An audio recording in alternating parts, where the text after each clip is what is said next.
I was told it was urgent, come see me tonight.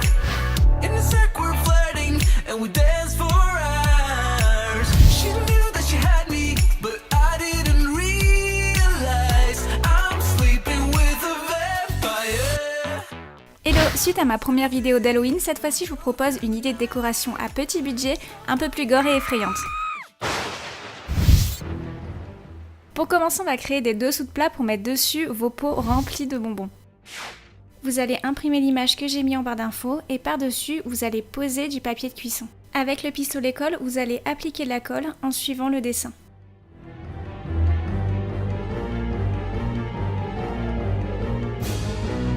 Attendez au moins bien 5 minutes avant que la colle soit entièrement sèche et vous allez doucement la décoller du papier de cuisson.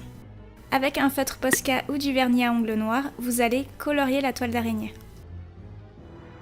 Voici le résultat et pour un effet usé comme moi, ne peignez pas uniformément.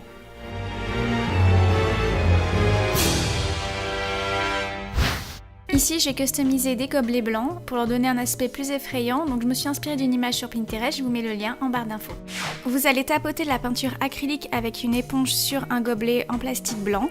Vous allez recouvrir toute la surface et une fois que c'est fait, vous allez mettre une autre couche, donc laissez bien sécher au moins 1 heure entre chaque couche. Pour que ça aille plus vite, prenez un sèche-cheveux. Vous allez dessiner une face de citrouille d'Halloween, puis découper à l'intérieur, donc aidez-vous d'un ciseau de précision. Vous pouvez prendre par exemple un ciseau à ongles. Coloriez les contours avec un feutre Posca ou un feutre indélébile ou bien de la peinture acrylique. Pour la suite, on prend un petit bout de papier de cuisson et avec le pistolet colle, on va créer plein de petites gouttes qui vont aller les unes sur les autres. Donc en fait, ce qu'il faut, c'est tout simplement recréer une forme un peu visqueuse qui peut ressembler à du vomi. Donc c'est ce qui va sortir tout simplement de la bouche de la citrouille en gobelet. Une fois que la colle est sèche, on la retire du papier de cuisson. On va enlever les petits bouts qui dépassent et on va la colorier soit avec un feutre Posca, du vernis à ongles ou de la peinture acrylique. Il me manque des rushs, donc je vous montre comment on fait sur un autre gobelet, mais c'est exactement pareil avec le gobelet citrouille. Donc vous allez prendre un bout de scotch et vous allez le coller derrière la forme et vous allez insérer la forme avec le scotch à l'intérieur du gobelet, puis appuyer pour que ça adhère bien. Donc vous n'avez le droit qu'à une seule chance parce qu'attention, ça colle super bien et si vous essayez de décoller, ça va abîmer le gobelet. Donc voici ce que je peux vous montrer sur votre gobelet. Si vous avez des bouts de scotch qui dépassent, découpez-les. Pour faire la langue du gobelet fantôme, vous allez tout simplement découper une forme ovale du gobelet et vous allez avec une paire de ciseaux appuyer sur l'extrémité pour que la langue se relève. Pliez l'autre extrémité et scotchez-la tout simplement au gobelet. Vous pouvez la colorier avec de la peinture acrylique ou du vernis à ongles.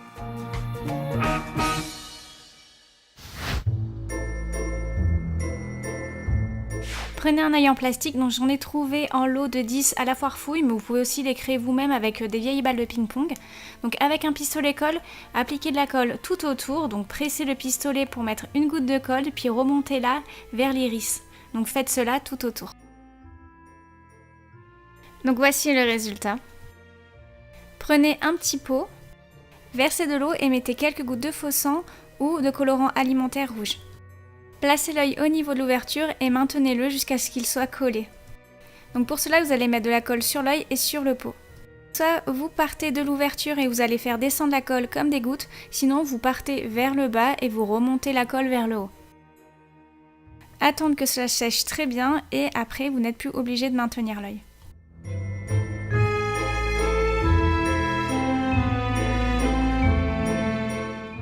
Une fois que la colle est sèche, vous allez vérifier si le pot est étanche. Si ça ne l'est pas, vous allez éponger et remettre de la colle par-dessus.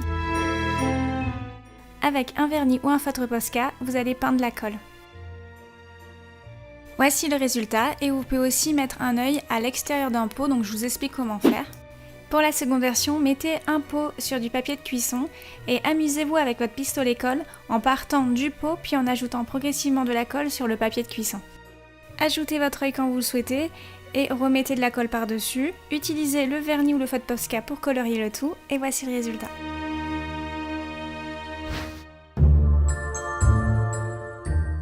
Maintenant, je vais vous montrer comment créer un couteau ensanglanté. Prenez un couteau en plastique de couleur grise, sinon coloriez avec un vernis ou un feutre Posca la lame en gris. Donc toujours avec un vernis ou un feutre Posca, vous allez peindre aléatoirement le manche pour un effet un peu usé. Donc une fois que c'est sec, vous allez ajouter du faux sang sur la lame et aussi sur le manche. Vous pouvez aussi utiliser du colorant alimentaire, il n'y a aucun souci. Et pour terminer, vous allez ajouter des petits détails sur le manche pour un effet plus réaliste. Laissez sécher et voici le résultat, donc à vous d'en faire autant de fois que vous désirez. On va passer à la piñata en forme de crâne. Dépliez entièrement une boîte en carton et dessinez grossièrement la forme d'un crâne. Donc si vous souhaitez avoir la même forme que moi, je vous mets le patron en barre d'infos. Découpez-le et aidez-vous de la première forme pour dessiner la seconde.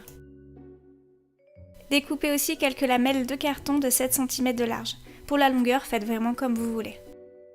Prenez une lamelle et faites un trou au milieu pour insérer un cordon. Donc vous allez prendre un cordon et à son extrémité mettre du scotch pour une meilleure insertion. Insérez-le de manière à faire une boucle et de l'autre côté, une fois que la boucle a été créée, vous allez faire un double nœud. Ça va tout simplement vous permettre d'accrocher la piñata. Arrondissez-la pour qu'elle soit moins rigide et une fois que c'est fait, vous allez la scotcher à votre forme. Pour cela, je prends du masking tape, vous pouvez prendre aussi du scotch pour peinture de masquage. Donc il faut du scotch pas trop résistant parce qu'en fait le but de la piñata c'est de la frapper et de faire tomber tous les bonbons. Pour faire la partie inférieure du crâne, vous allez tout simplement coller des petits bouts et les scotcher à l'autre partie du carton. Faites exactement la même chose pour le reste et vous allez mettre du scotch au niveau de l'arête de votre forme. Faites une petite entaille sur les coins pour mieux appliquer le scotch. Voici le résultat. J'ouvre le paquet de bonbons et je le mets à l'intérieur, comme ça lorsqu'on va frapper la piñata, les bonbons vont facilement tomber. Je referme le tout en utilisant la technique avec le scotch que je vous ai montré précédemment. Et je vais recouvrir les côtés en collant soit du papier de soie ou du papier crépon. Vous allez découper plusieurs bandelettes de papier crépon ou de papier de soie de 45 cm de longueur et 9 cm de largeur. Je vais prendre plusieurs bandes de papier de soie que je vais replier sur elles-mêmes. Donc là je vous montre en vidéo que j'en ai pris plusieurs en même temps.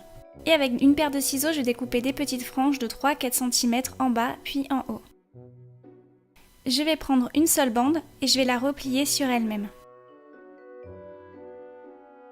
Je colle les franges sur la face. Mettez de la colle tous les centimètres et demi pour coller les franges.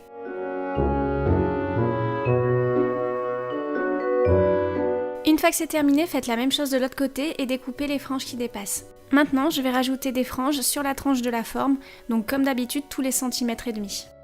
Terminé, décorez votre crâne comme vous le souhaitez. Donc moi, au milieu, j'ai mis des petits papiers roses, mais je les ai remplacés par des fleurs en synthétique.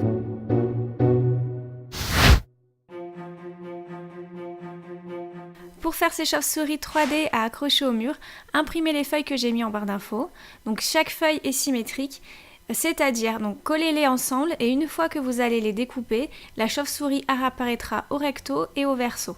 Une fois coupées, relevez les ailes pour donner un effet 3D. Si vous voulez qu'elles soient plus résistantes, vous pouvez les plastifier avec du couvre-livre adhésif ou bien du scotch ou encore, si vous avez de la chance, une plastifieuse. Pour l'accrocher au mur, enroulez du masking tape sur lui-même.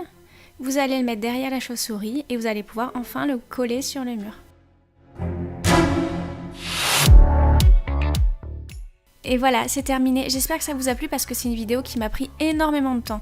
Donc dites-moi en commentaire lequel des do it yourself vous avez préféré. Donc si vous en reproduisez un, vous pouvez me le montrer sur Instagram avec le hashtag isnatinspire. Je viendrai laisser un petit com et un like. Pouce vers le haut si ça vous a plu. N'hésitez pas à vous abonner à ma chaîne et aussi à cliquer sur la petite cloche pour ne rater plus aucune de mes vidéos et à me rejoindre sur les réseaux sociaux. À bientôt!